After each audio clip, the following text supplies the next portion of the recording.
Welcome to Charmed Life, a radio show discussing spirituality, magic, and the unconditional love of the universe. Thanks for tuning in. And I am your host, Tricia Carr. Welcome to today's episode. I hope you are having a beautiful beginning of fall, even though it probably feels, or I guess it could be winter. Still, if you're in the southern hemisphere, I always forget, like the northern hemisphere isn't the entire world. It's quite hot here in California as we head into a new season, but I can feel the energy shifting. I love to pay attention to how the season is changing because even if the temperature doesn't reflect it, I think it starts to show up in our inner space as well as in the ecosystem of energy around us. And so this program is airing just in September of 2019. If you're not listening to it live, welcome. And I hope that you are finding yourself expanding in that inner space because that is how you serve us. I want to remind you that you can watch this program live every Sunday at 11 a.m. Pacific on my YouTube channel or on my special broadcast window on my website, triciacarcharm.com. Just go to the podcast and media section. And then I also just want to quickly tell you that we still have the registration open for the Mediumship Intensive taught by myself and Crystal and Compton. You can find that in the show notes as well. It's a 6-week program, guaranteed. If you want to set the intention to open up your mediumship experiences. All right. Without further delay, I am so excited to welcome this really powerful, dynamic guest. He is an intuitive medium and a transformational leader, as well as a musician and visual artist and an author. He has a book called Energy Speaks. His name is Lee Harris, and he's known for his powerful energy updates on his YouTube channel and insights into the collective consciousness. So welcome to Charmed Life, Lee. Thank you so much for having me. Thrilled to be here. I just love your style of teaching. You guys have to go check out his YouTube channel. He has so many, so many resources up there, so many videos. I love your energy updates, and I love that you use humor and you make fun of the ego and the lower mind the way you do because it's so helpful. Yeah. I don't know about you, but my family, I grew up with a lot of humorous people. Yes. And for me, one of the things that was kind of my early journey was I was living like all of us, a very normal life. And then spirituality and metaphysics kind of exploded in me, but it didn't mean that I left my normal life. For a little while, I kind of, went out there. But for me, the spiritual journey is the human journey, and to bring the two together is where the gold is. Yes. Oh, I have to say amen to that. I actually was with a group of people, some people who are just kind of taking their foray into the metaphysical experience, and then others who are at a different part.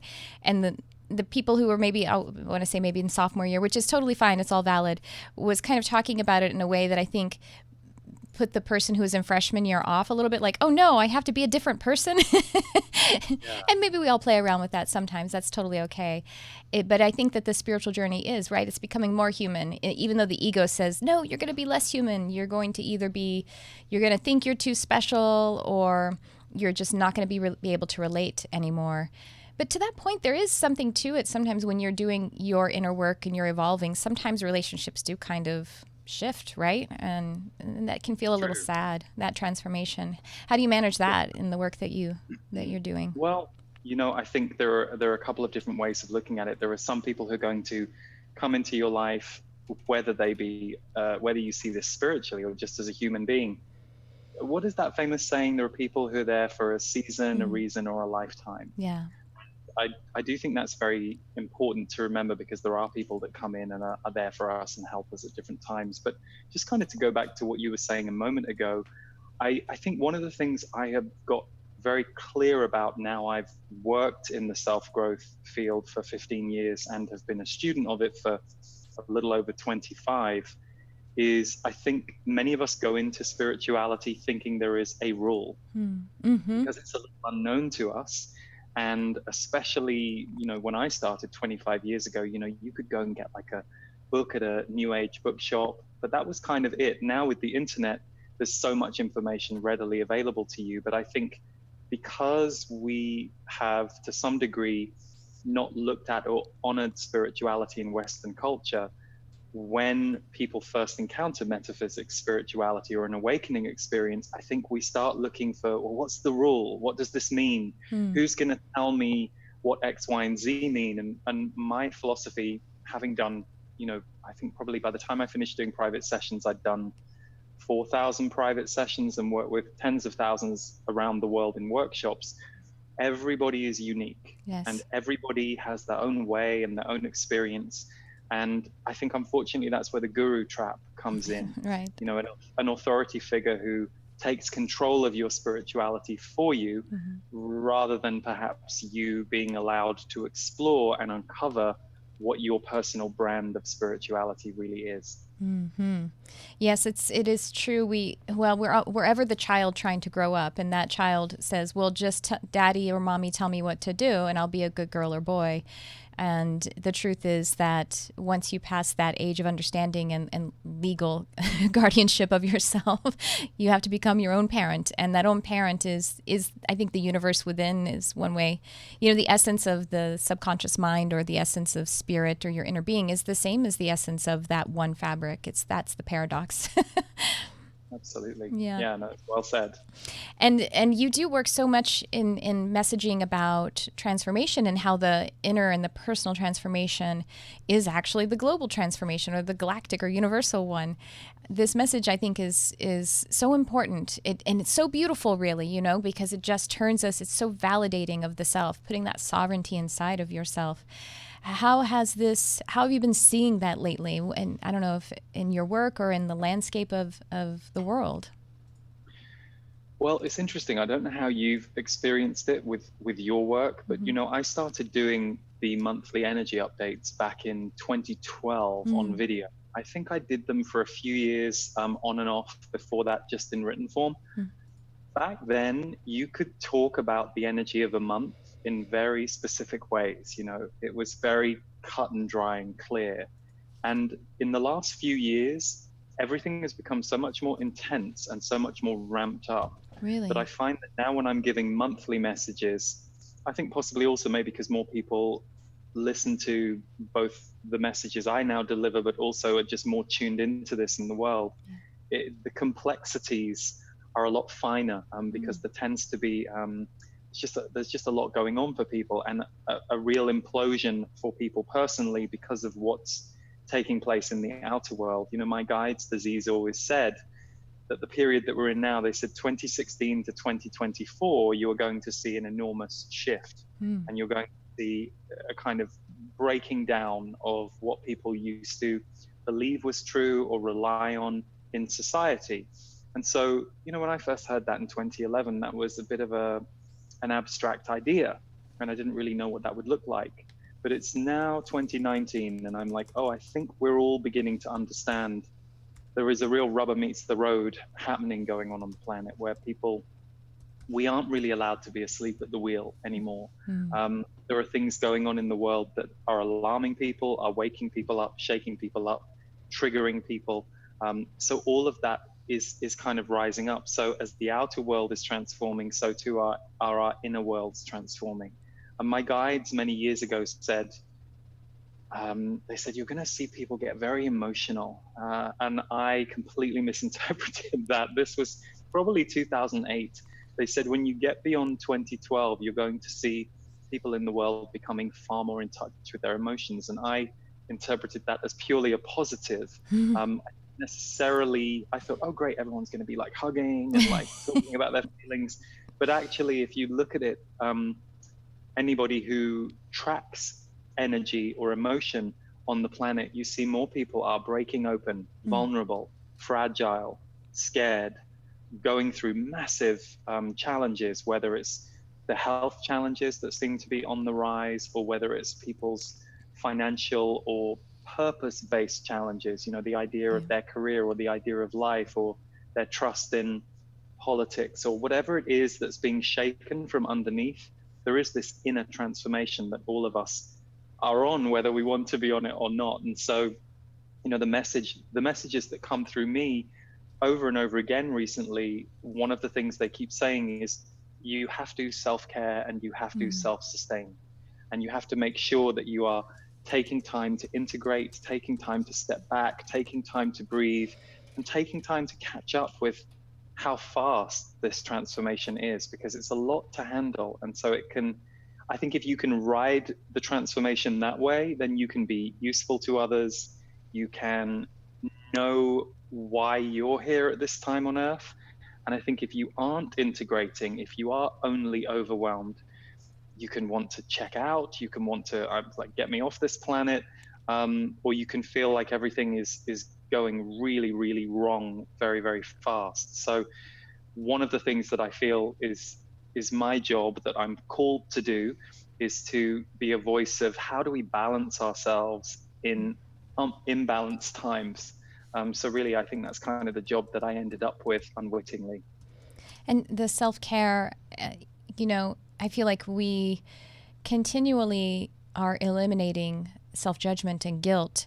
How does one build? What are some examples maybe that could help to jog people into, if they're saying, but how could I possibly enhance my self-care? I have 1,000 kids and 1,000 more bills and no time. What can self-care look like in a way that will facilitate the personal transformation and actually facilitate their service to their purpose and to the whole society even? What are some things you There's a suggest? couple of different things there. So obviously I always think that people who have time and room to not worry about survival, you're the privileged. If you aren't trying to support your family or support several members of your family, or then you definitely are in a position of privilege compared to most people on the planet. But with that said, I also have seen and worked with many people who are kind of running themselves ragged Mm-hmm. because they aren't asking anyone else to help them Right. or to share the responsibility. And I think if you have a kind of nurture caretaker energy in you, or if that energy came out of you because you became a parent and it wasn't really there until then, but now it really is there, there's also an important message in these times to really recognize that a really good nurture caretaker is going to also be keeping an eye on their own reserves and recognizing, hang on a second, I'm overwhelmed. Like I'm constantly overwhelmed. I'm constantly stressed. Mm-hmm. So I think I'm helping everybody around me, but actually they're picking up on my stress or my emptiness. Yes. So what do I need to strategically do here to change the situation? And it might be, if you're a really stressed parent, that you just need to give yourself some periods away from the kids, whether it's 10 minutes a few times a day, or whether it's engaging someone to look after them for a few hours once a week. And often what I've heard people say is like, oh, well, she's dependent on me. She won't, if I'm not there, she's freaked out. Well, that's not going to help her long term if she isn't going to start to learn to rely on other people. So I'm not saying rip the Band-Aid off in a way that's distressing your child, but I think sometimes what happens is our emotions get knotted up in other people. And so what will often happen with codependency is your grief or your emotion or your trauma is being mirrored by your child, and then you get involved in that and you want to kind of protect that child, but you're actually trying to protect your own trauma. So it's very complex when you're looking at parenting, because I think it's the hardest relationship in a way, because your design and your instinct is to care for that child. But I also see a lot of people who are the sole caretakers of their child, and there isn't really a support system around them.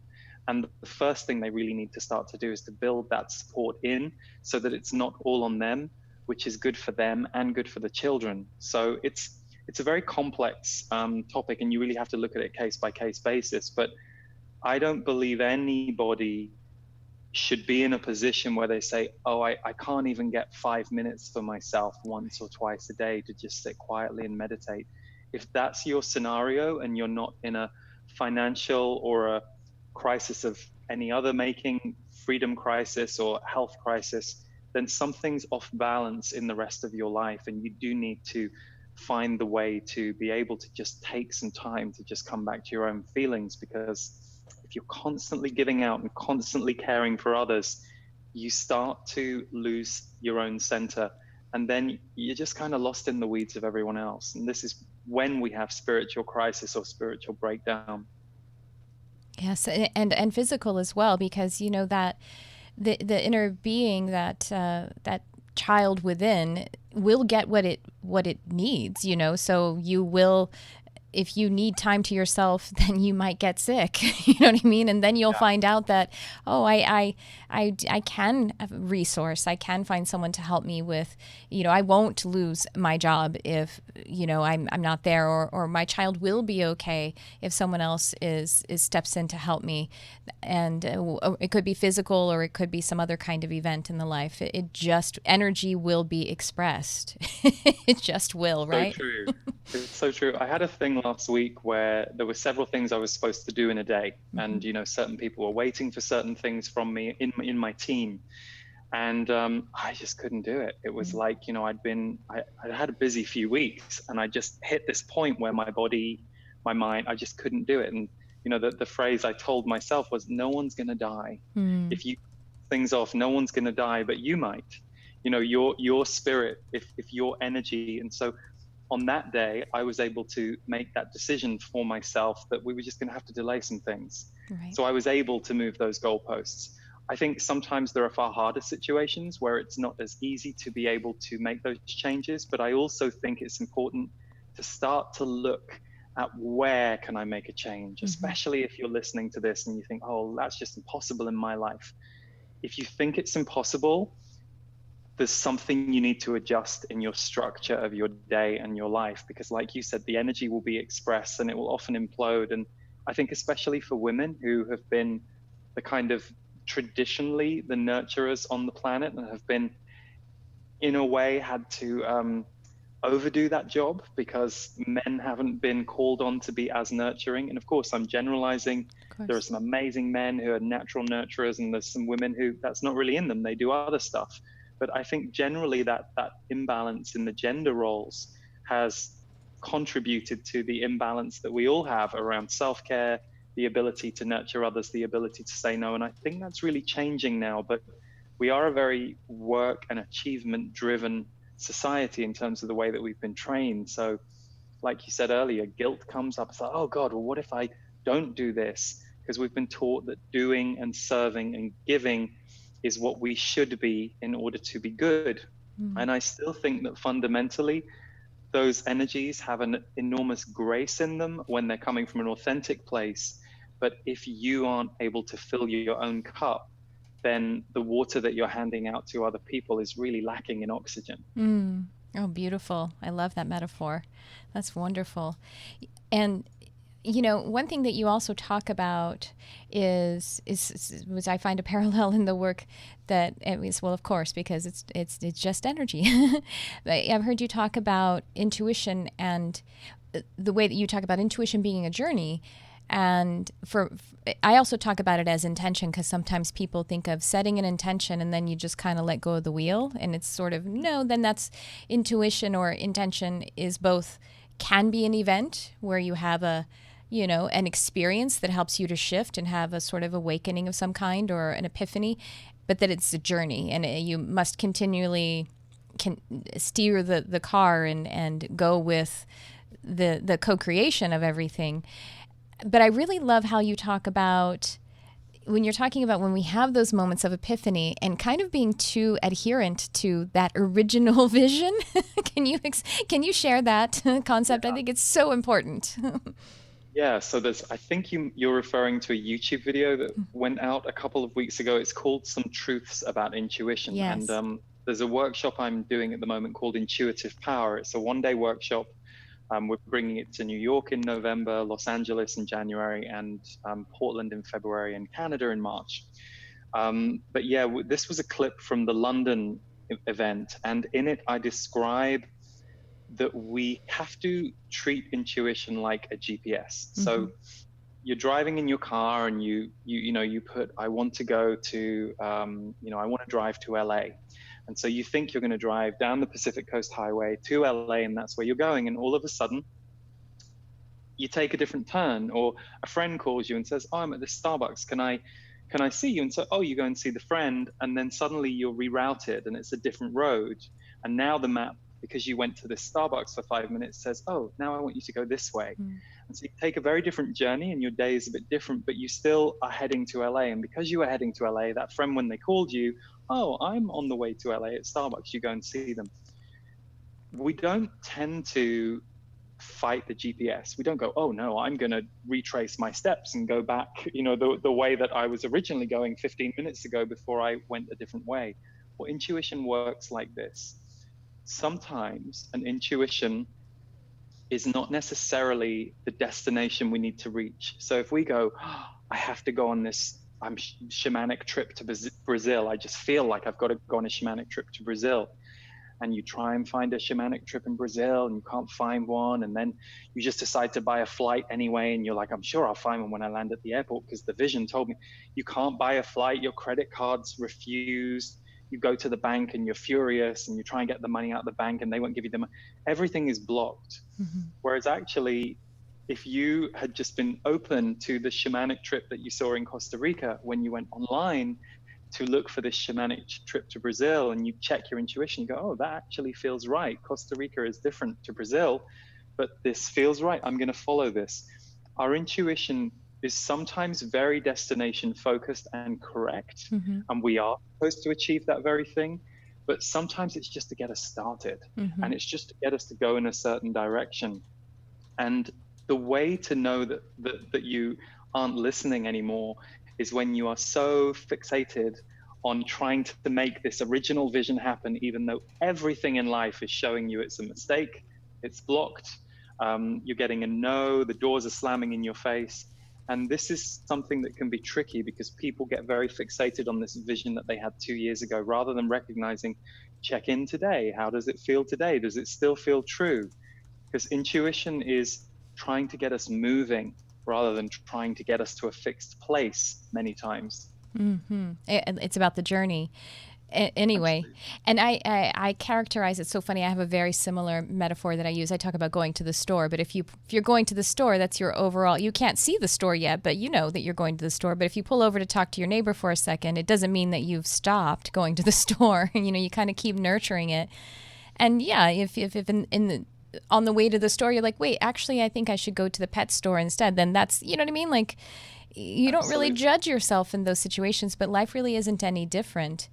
And when you get those blocks, sorry, you go ahead. And I think the trick is staying active in your feeling. So it's like if you're going to the pet store and you still feel good, you're in the original good feeling that the vision gave you. Yes. Whereas I think sometimes what we do is we go, the vision said this, so I'll lock that in my mind. And now I'm just going to follow my mind and try and find that thing. And the conditions, we're talking about conditions rather than the unconditional energy or feeling of it. Yeah, and intuition is such a felt sense. And I think that often is something that we haven't been taught. I think we often think of it as a third eye, visionary piece of information, but actually our bodies are sensing and feeling their way through life intuitively all of the time. So if we start to invite the body in, and it's like, oh, the pet still feels good. Oh, this feels good. Oh, I'm feeling good. I'm feeling open. Well, intuition should be in service to us feeling open and expanded as much of the time as possible. It's so validating, again, how beautiful that it turns us to ourselves as the oracle, as the divining essence. And I think and we have that, but we also do have the feedback. I call it, the field. And I find that when I have those blocks, if you call them, and if I try to move past them, then I'm forcing the field. But the field always will correct you. It has to, because you can't move faster than the field and you can't move faster than yourself. A little example I had, I'm setting up my own studio and I have to cover these bass traps. It's like, something that goes on the wall. And I couldn't find the material to recover them. I couldn't find it. It should be the simplest thing in the world. And so I stopped and I was like, okay, so that the field is showing me something, and I gave it a day. And then I realized I had these beautiful tapestries that I already owned that were perfectly sized for it. And now it's like this beautiful centerpiece for, just something simple like that. But if I'd forced it, then I probably would have spent too much money and it wouldn't have worked. And all the things that happen when you sort of force the field, or you force yourself to move faster than you're meant to move, and and again, it gives you the space to turn into yourself. And that's just so beautiful.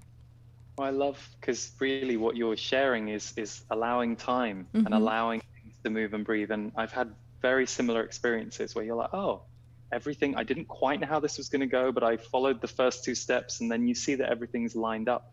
How long did it take you? I mean, we're always evolving, right? We're always Mm-hmm. learning about our intuition all the time. But how long would you say it took you to really, at kind of the first stages, trust your intuition and trust your relationship with your intuition? I'll let you know. Well, no, I mean, I know I what you could mean. say exactly the same thing. I'm just curious, like, Uh-huh. when you first started to Yeah. Probably a couple. have, Well, I remember probably about a year into what would be the sort of turning of metaphysical opening. I remember one moment of what it was trusting it. Well, a few moments along the way. One would be like in actually developing my intuitive and mediumship readings, where I actually just said the thing that I saw, and they were like, "That's exactly it. Tears, tears, tears. That's my mom." So little things like that. But then I remember another time where I was running late for an appointment or a class, and I was very frustrated and judging myself. But then I kind of had this I guess test that I was going to try and say, well, we're all divine. Perfect timing. Perfect timing is actually our birthright, because the wind knows exactly where to carry the seed so that it can be placed in the ecosystem so that it best serves the seed as well as the entire ecosystem. So I'm going to call in perfect timing. And I was doing it through gritted teeth. Perfect timing. You know what I mean? Like imperfectly, I was calling it in. And as I arrived to this class, to this appointment, 10 minutes late, all the students were standing outside the class too. And the teacher came out 30 seconds after I arrived and said, "Oh my goodness, I'm so sorry. I thought our class started in a half an hour." You know what I mean? Like, so then, yeah, so that was probably about a year after doing some metaphysical exploration, but to where it really flows more and more, it probably took 3 years. I don't know. My guides also tell me that it doesn't take time, it takes growth, which is incredibly frustrating to the mind. I'm so with you, and a bit, I guess, a bit like you. I think it was doing readings for other people Uh-huh. that really helped me trust my own intuition, because, like you said, there are things that you are receiving for other people. So Yeah. while it's a different journey, I think, to get good at intuition for your own life, I Mm-hmm. think there are some people who are incredibly gifted with others, but don't find it so easy with themselves, Oh, and vice true. versa. Mm-hmm. So I feel like there is something about the practice of seeing, sensing, and feeling the field as just a practice that just develops your own relationship to it. It's like anything, right? The 10,000 hours rule. If you Mm-hmm. put in hours, you understand the craft with a bit more dexterity and depth than you do when you haven't put the practice in. I think that 10,000 hours is so true. He's referring to Malcolm Gladwell. Which book is that? Is that The Tipping Point, I think? I think it's the tipping point. Yeah, I would have to I've check read myself. 3, and they all, Yeah. but I think there is so much. I think that is really a divine truth that he sort of brought through, because I think I did actually do the math at one point about that there was something about 10,000 hours of practice. And of course, I didn't do it until I was well past it. So I wasn't counting up to it. So yeah, I think that maybe is it. And so therefore it does just take growth as well, because it's not like 10,000 consecutive hours. It's 10,000 hours of your attention being focused. So that's, again, growth. Being able to find that time in your day is a part of your growth, giving yourself permission to find it, and and having it unfold. Yeah, absolutely. I have a question that, you described about that person with the big epiphany of the shamanic journey in Brazil. So I feel that what about the times when people are kind of wanting, really depending and almost coveting that big epiphanic moment, and you know what I mean, like, and they're kind of like, they have this and they're saying, I don't have one of those, therefore I'm not connected to my intuition. You know what I mean? Like, there's kind of the flip side of that. How would you speak to that? Well, there's two things in what you're saying. I think number one, the epiphany is very exciting. It's Sure. kind of like, oh, I had all the endorphins and all the feels, and I came away from this workshop, and I was, it can be its own form of addiction, spiritual high, or the visionary high. So I think that can be part of it. But for me personally, in the same way that I feel like happiness for me looks more like peace than it ever used to, Yes. or than I ever used to want it to. I also feel like for me, intuition has become quite a small thing. It's ever present, but it doesn't look like a scene from Harry Potter anymore. Yeah. There were times when it did, and there were times when I needed it to. And Sure. more importantly, I think the reason it seemed so extraordinary back then was, referring back to what you just said about growth, it hadn't integrated in my daily life. Mm-hmm. So I think when these things start to integrate in your life, they get smaller. But equally, I think sometimes people think it needs to be this big thing. And again, because so many of us were taught to separate ourselves from intuition and spirituality and see it as this this big mystical thing. It's like when I first heard the voice of my guides, I was like, it can't be this easy, because I thought this was this special thing. And of course it isn't. Anybody can do it. Not everybody will, but anybody can. Right. But at the time, that wasn't my belief system or understanding about it. Therefore, it took me quite a while to figure out that's what had not not to figure out that's what had happened to me, but to accept it and go, oh, it's this simple for me. I don't get, there are other things I wanted to do in life that I couldn't. I wish I could play the piano like an amazing pianist, but that didn't come to me very quickly. Whereas this was like light bulb. So I think it's knowing that it's a bit smaller, a bit less sexy, a bit less glamorous than you sometimes want it to be or think it is. And I think that can trip people up, because sometimes the voices of intuition and the voices of the mind are quite close. The mind might be here and the voice of intuition might be here. And if you haven't got used to differentiating and distinguishing, and one thing I always say is the voice of your intuition will have some kind of feeling in it that you can expand through, that you can feel, you can lean forward into. The voice of your mind usually is holding or clamping you down. Yes. And usually the voice of your mind comes in quite quickly after the intuition. So for example, it happens to me all the time. Less so now because I know how to handle it, but it's like, I'll have this, oh, that's what we're going to do. And then my mind will go, oh, are you sure you can do that? Are you allowed to do, then all my programming comes up and it's like, oh, age 43, at this point in his development, he still has some old historical beliefs around what's allowed, what's possible, that he's going to have to brush up against. But that takes us straight back to what you said earlier. Intuition is a growth journey because our intuition is always calling us forward into greater connection, greater presence, greater expansion, greater expression. So as it calls us forward, the other voice in us that's like, oh, I don't know if I'm safe doing all this, kind of come up. And usually if you can get in a relationship and a dance with those two, you can start to move yourself and expand your life. It's like those two. Well, first, when you were doing here's the voice of the mind, the voice of the intuition, I saw the old cartoons or the old sitcoms with the devil and the angel on the shoulders.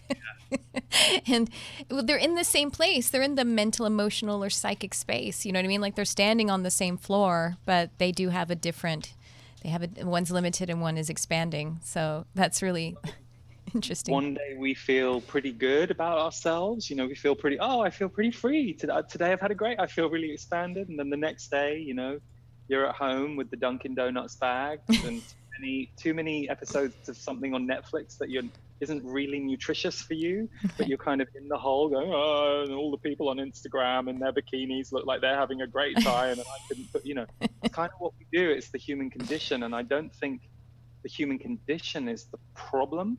I think the way that we've been taught to, this was certainly my truth, judge and separate those aspects of ourselves. So I'm no different to everybody else in that my biggest job is on the days that I'm the most contracted, the most scared, the most challenged. My biggest job is to treat myself and lovingly parent myself as best I can on those days for the parts of me that might be struggling to show up in the world. That's beautiful. And you did thousands, you said, intuitive mediumship readings, and then did channeling start to develop during that practice, or what is this development? What is the journey of those particular skill sets? What has that looked like for you? So To me, when I channel my guides, it's very much, I call them the Z's, because when I met them on the London Underground, um, not literally, I mean, I was sat on the tube, the London Underground, the subway train, and was going through thoughts in my head, not good thoughts, of course, and they literally, I heard this voice, and I still to this day, this is the position I will hear them from, always slightly above my head to the left. And they said, that's an interesting theory, but you're wrong. I'd never heard a voice like this before. It was a completely different position to the way thoughts in my head are positioned. Because my own thoughts, like if I had to position them, they're kind of here. But this is above my head, very clear voice, very articulate, and very contradictory to all these thoughts. But more importantly than contradictory, had like really interesting things to say about them that when I listened, it was like, oh God, that completely makes sense. Yes. I hadn't seen it that way. So when I channel my guides, which I still do in my monthly members group, the portal, and obviously the book that you have, I think 80% of those chapters were from the Z's, and I think about 20% is my voice and my story.